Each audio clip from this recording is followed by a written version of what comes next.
بسم اللہ الرحمن الرحیم۔ السلام علیکم ناظرین، علاقائی خبروں کے ساتھ میں ہوں علی حسن صابری اور آپ دیکھ رہے ہیں نوائے نیشن۔ افسوسناک خبر شامل کرتے ہیں تاندلیاں والا سے، جہاں تھانہ مامو کنجن کے علاقہ کلیاں والا روڈ پر ممبڑ بھٹا ورکس پر کام کرتے ہوئے 12 سالہ بچہ آگ میں گر کر جاں بحق۔ آگ میں گرنے سے مزدور بچہ مکمل طور پر جل گیا۔ اس پر مزید جانتے ہیں نوائے نیشن کی اس رپورٹ میں۔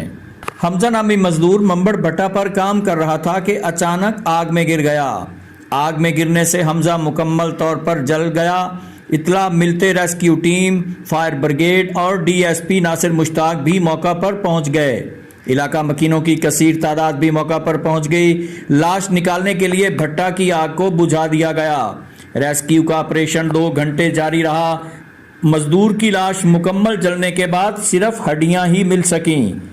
12 سالہ حمزہ نامی مزدور چک 554 گابے کا رہائشی تھا۔ تھانہ مامو کنجن پولیس نے بھٹا کے 2 ملازمین کو گرفتار کر لیا، جبکہ مالک کی گرفتاری کے لیے چھاپے جاری ہیں۔ ڈی ایس پی ناصر مشتاق کا کہنا ہے کہ بھٹا مالک بشیر بگھیلا کو جلد گرفتار کر لیا جائے گا اور متاثرین کو انصاف فراہم کیا جائے گا۔